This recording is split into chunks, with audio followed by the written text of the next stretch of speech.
Greetings, ladies and gentlemen, my name is Xana520, and welcome back to The Legend of Zelda Oracle of Seasons. In the last episode, after a brief detour to the jewelry shop, we went through the seasons-changing heck that is Tarm Ruins to reach the Ancient Ruins at its peak, which is a massive 5-floor dungeon with our boss at the very, very top. And in this episode, we're gonna deal with this very obvious trap. So this, I don't think this actually gives you any money. It gives you 1 rupee. Run.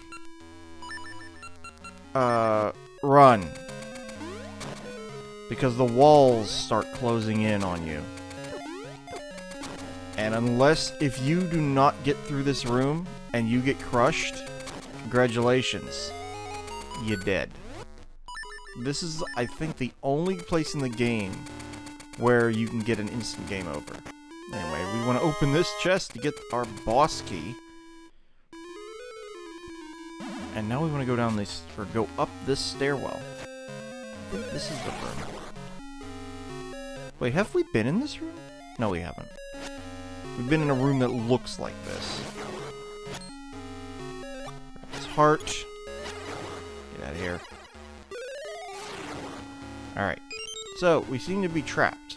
Well, push this block, and it opens the door. Now we got ropes. Give me that. I want that. Give me those. Thank you. Get all this stuff. Well, we need a key. Let's check down here. Oh, there's a key right there. How handy. You found a small key.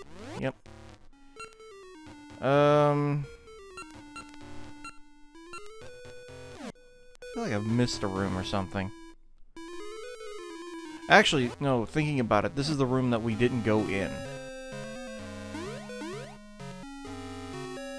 Let's get out of there and come in here, because guess what? This is our mini-boss. Gah ha ha! I am Vire, Onox's loyal henchman. I heard someone was trying to stop Onox, but it's just some kid. Fine, I can handle you. This is Vire, who behaves very much like a Vire from Link's Awakening. He will fly around the outside edge of the room, and eventually he'll try to dive bomb us. Eventually. Whenever he feels like it.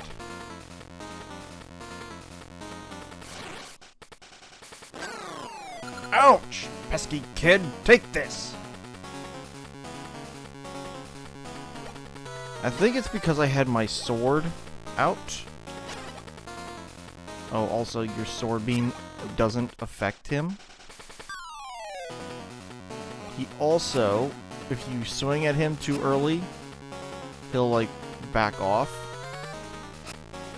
and spit more fireballs at you. Get out of here.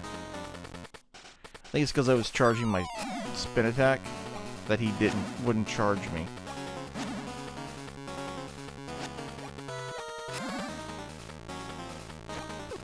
Ow. Oop. Bully! That's it. I'm serious. Okay, he's throwing out red fireballs now. Come on, buddy.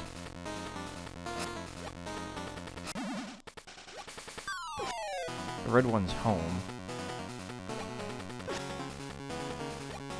Come on.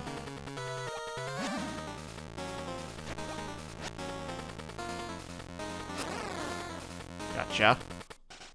Come on. One more hit, I think.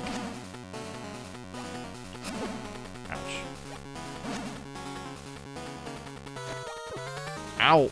Stop it with the turbo ball.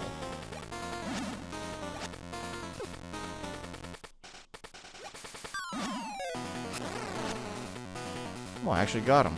Neat. Get out of here with that.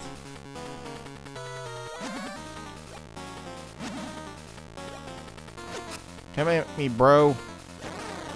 Fine. Goodbye. And like that, he'll swap into this attack mode. Well, you can actually take him out if you jump or if he dive bombs you. Ouch! I paid for my overconfidence, but I'll report this to Onox. Yahaha. And he flies off. The first mini-boss that actually hasn't died. But it does give us a fairy, and he creates a portal, just like any other boss. This room is interesting. Okay, so the way this room works is literally, if you just walk forward, nothing will hit you. And now we've got rolling logs.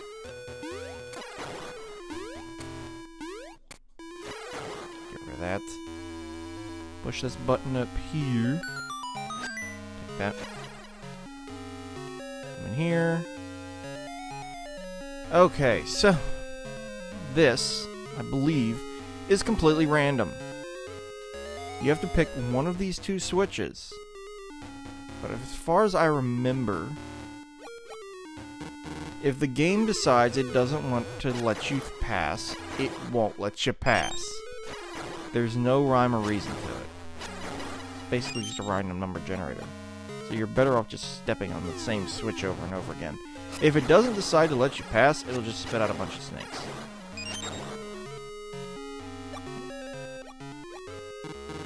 See? And you can't push the button again until you've dealt with all the ropes in the room. So, we could be here for a while.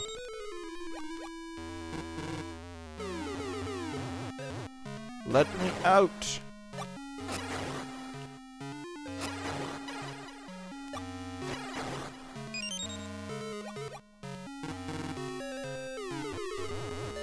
Come on! Let me out. I don't want to be in this room anymore.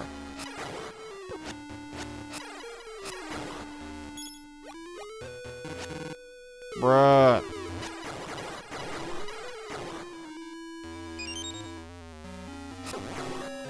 Jerk. There we go, finally. And now we get Wall Masters, which we can now take out with a single spin attack.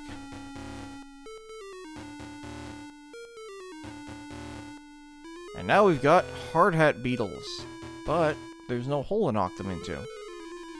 And what you're actually supposed to do is grab your magnetic gloves, pull this over,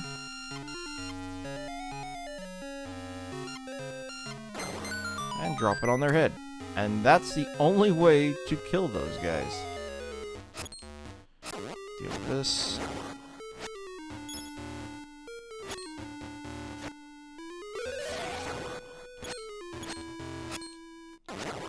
Get rid of you. I don't think these guys are alive. But to open this door, we have to turn all these switches red. They all move different speeds. There is a way to get them all at once with one throw of the boomerang, but it's really difficult to do. So it's not something I recommend. Anyway, let's just deal with this real quick. See what's going on here.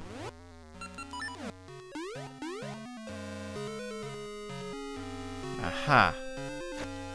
Alright, so we can't do anything here. But what we can do is get a clue to use this secret hole over here.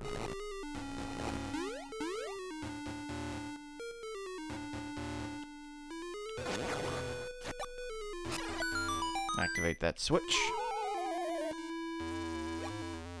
which will spawn in this staircase.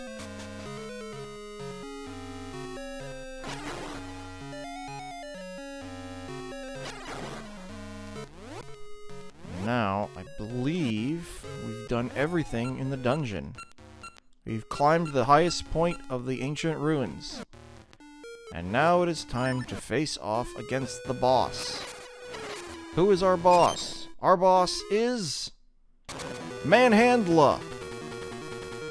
So Manhandla is in a room full of these stupid conveyor belts. I would recommend putting your feather on. Or, if you have it, use the ring that lets you not get sucked into quicksand. So what we have to do here is we have to destroy the heads on Manhandla here. But the only way to do so is to hit him with the boomerang. And the heads are only vulnerable when their mouths are open. And it's less likely the heads that are facing you are going to actually be the ones to open. Okay, there's one. The other wrinkle here is that as you destroy heads, Manhandla is going to get faster because he's not weighed down as much. He, she, it. I don't know the gender of this thing. It's a plant, basically. Actually, as we will find out, it's not actually a plant. Alright, there we go. There's two. Okay. Got a hit on that head. Saw you were open. I couldn't hit you. This thing is really janky to control. Just throwing that out there. Okay, one head left. Come on, open your mouth. You lunatic! Open your mouth! There we go. Got one hit on him. There we go. And now, Manhandla will start doing this figure 8 around the room. This is not actually a plant. This is a buzz blob. Because if you try to hit it with your sword, it'll actually zap you. And now we need to hit it 3 times with our boomerang, expose its core, and destroy it with our sword. Get an extra heart container and climb up out of the boss room to the roof. We acquire the blowing wind, an essence of nature. Sweet fruit is born when pollen is carried by the blowing wind.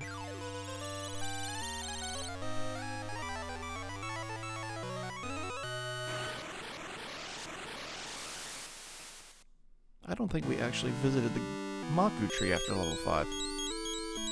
Maybe we did. Say, Link, the blowing wind reaches me too. I dreamt of a cemetery west of Horon Village. Could an essence lie there?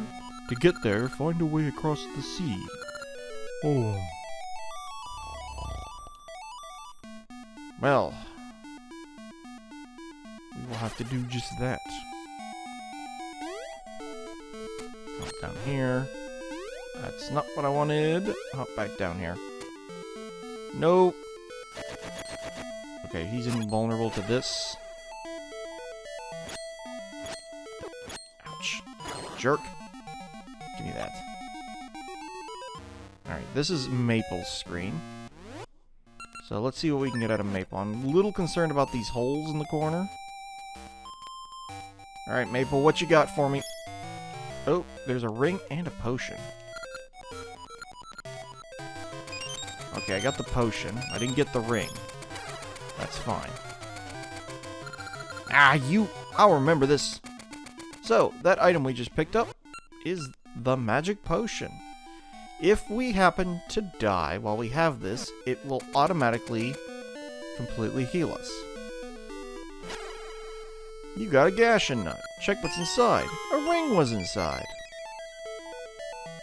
Well, I am going to just replant this. And now, we're going to warp away. Where are we warping to? Horon Village. Because if you remember, the captain was looking for somebody who had explored some ruins to find his bell. First, though, we need to appraise this ring. This is the Double Edge Ring. Sword damage up, but you get hurt. That's what that ring is. I'll add it to your list. That ring, it's weird. So, if any of you have played Team Fortress 2, you may be familiar with an item called the Boston Basher. It's an item that, when you swing it, it does bleed damage on hit. But if you miss, the bleed gets affected on you instead. That's essentially what this ring does. Except instead of missing, every time you hit an enemy with your sword, you take damage. I don't know why that ring exists. It's weird. Anyway, we can see that there's another patch of vines here, and something is growing in the Maku tree's bough. We got another room here with some fairies. And a bush that grows, or bushes that grow the remaining 3 seeds. Now, one thing we can do is we can go to the shop and buy some goodies from the hidden store.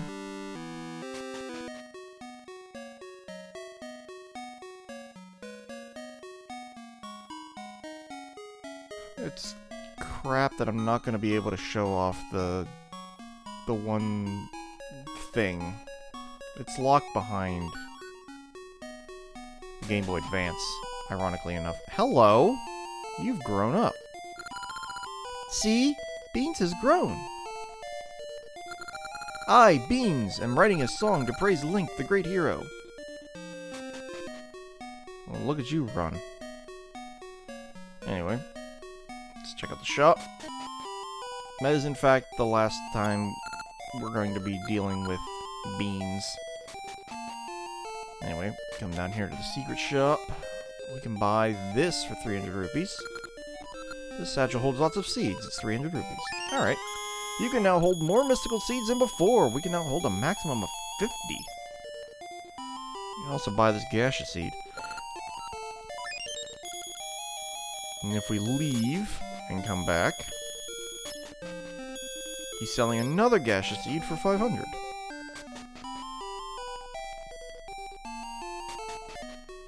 Anyway. Let's head back to Subrosia and investigate what this captain wants.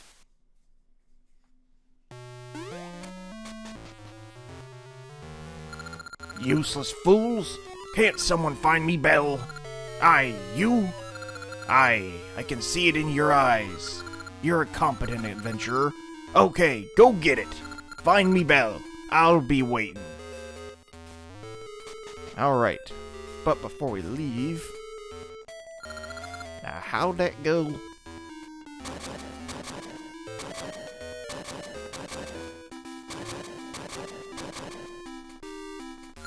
Aye, that's it. Nothing, forget it. Arr, har, har. That is a code. And that code is very important to know.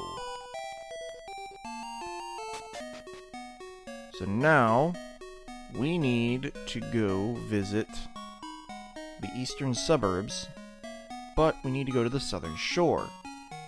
Because now, we have everything we need to access this area down here. The Samasa Desert. You'll look for the bell? Then I can go back. Thank ye. So he is blocking this 4th panel. So we wouldn't have been able to enter the code here until we got the go-ahead from the captain.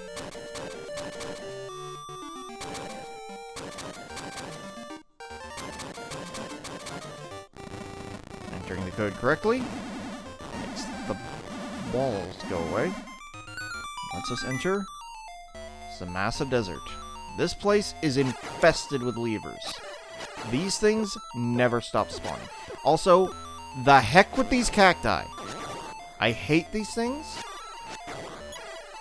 Their hitbox is smaller than they appear. Also, pokies. got some quicksand around here. So this quicksand will suck you in, and some of them lead to caves. Like this one. Got some cheeps down here. Avoid the cheeps.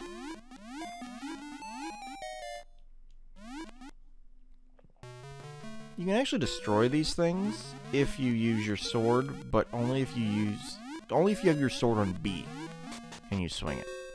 Come up here, up here, and find this treasure chest that contains a ring. Get out of here.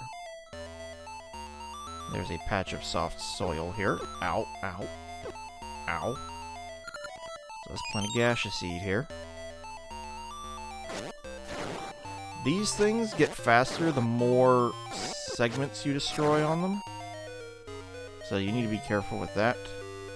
If we explore around, eventually we find the sunken bow of that ship. Ahoy! When I was searching the desert for the bell, I got caught in a sandstorm. I awoke like this. I can't go on to the afterlife. If you pity me, help me find that bell. Me skull is rolling out in the desert. Find that first.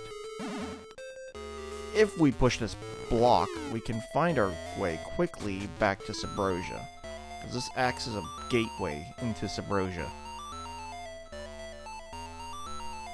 But if we come up here to this little oasis, we'll find his skull. We'll also find this wall. Bomb this real quick, because in here is a, well, it's a fairy fountain of sorts. But anyway, I been waiting, matey. Now let's find that bell. Carry me around. I'll tell you if I think we're close. So now what we need to do is pick him up, carry him around. I got sand in me mouth. He says different things depending on what happens. But we need to investigate these various sinkholes. And walk around until... Arr, you dropped me! Walk around with the skull until he starts chattering his teeth. Carry me around. I'll tell you if we think we're close. So, it's a random one of these sinkholes. You'll know when you're at the correct one. Now we get, well, he's off the screen. Gotta go back and get him again. That's why they put these levers here, is to make this so much harder.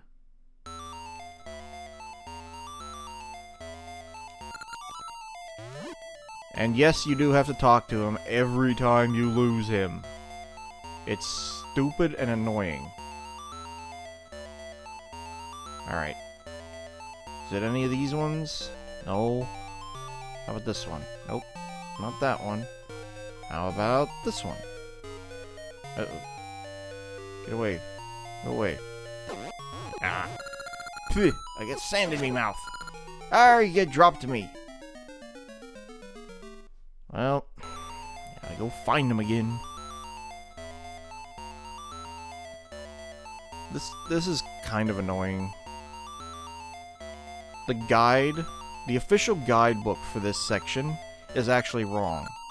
Because it says to go straight across to the left to find it. But it's actually a random sinkhole. There it is.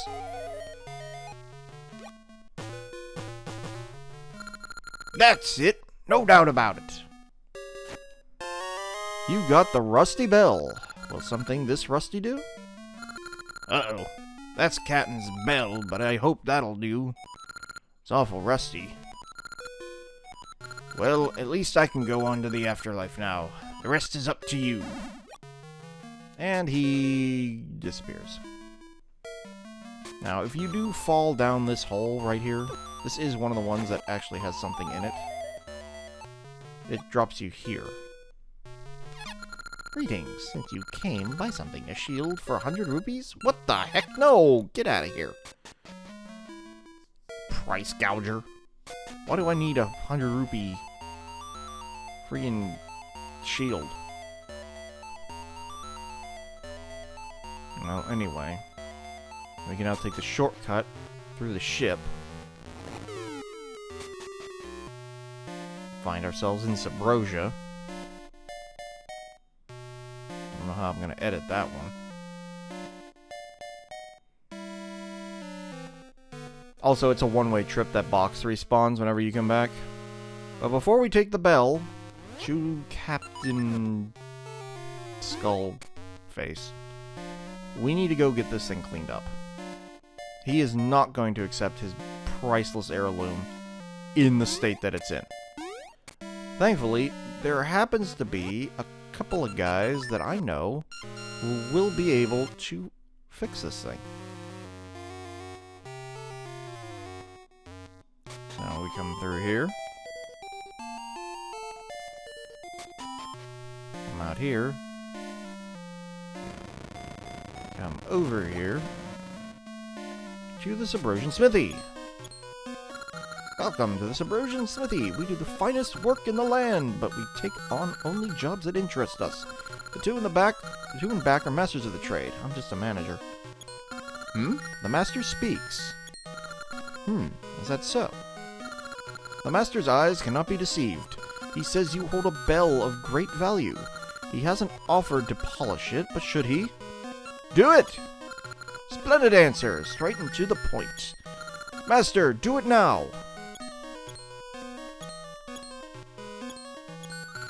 Sorry for the wait. This is why he's a master. The finest work in all the land. Take it. Treat it like an heirloom. You got the pirate's bell. Gong! And that's the last time we need to visit the Subrosian Smithy. For now. We'll be probably visiting them again in post-game. And yes, this has a post-game. But before we go take the bell to the pirate captain, we need to come over here. Well, I don't need to, but there's one of these S things here. And if you use it to get over here, and diggy hole, you'll find 50 ore chunks.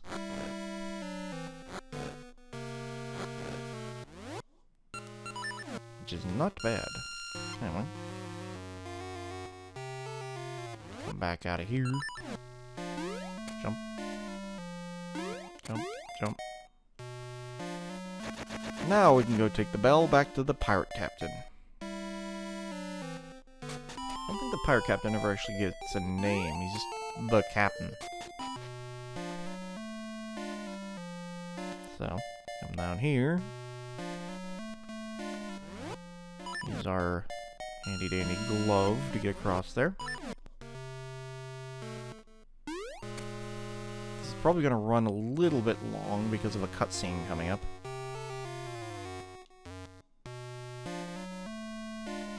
Up here. Hop down. Come in here. Hey, you brought me bell? Thank ye. Let's take a gander.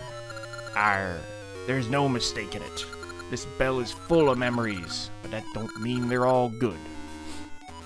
Now I'm all pensive. It's not like me. We're off, mateys, to sea! Aye, aye, sir!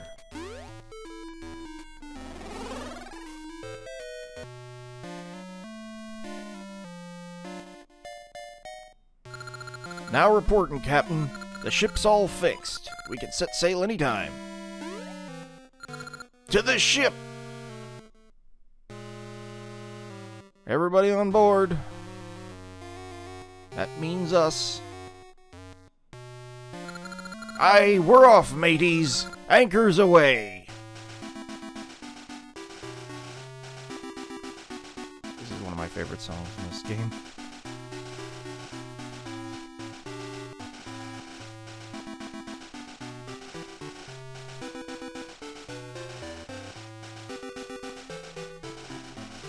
Captain! Desert! Dead ahead!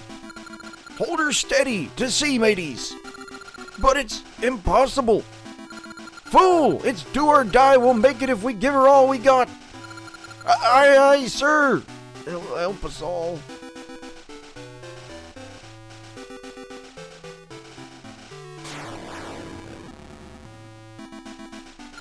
We made it, Captain! The sea! By Jolly Roger, aye, go mateys! This is it! Aye, aye, sir! Arr, the sea is truly me home. Me heart's come alive. Aye, sound the bell!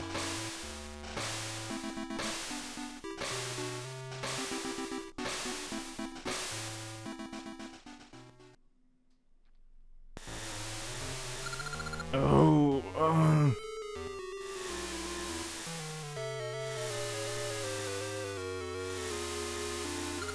I don't feel so good. Oh,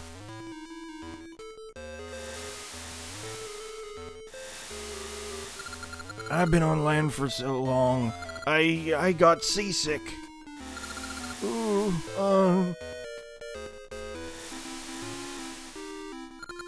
It's no use. Think about it. We ain't sailed since we died. You call yourselves pirates? Shameful fools! Getting sick the moment you set sail. It's no use. Put her ashore. Aye, aye, sir.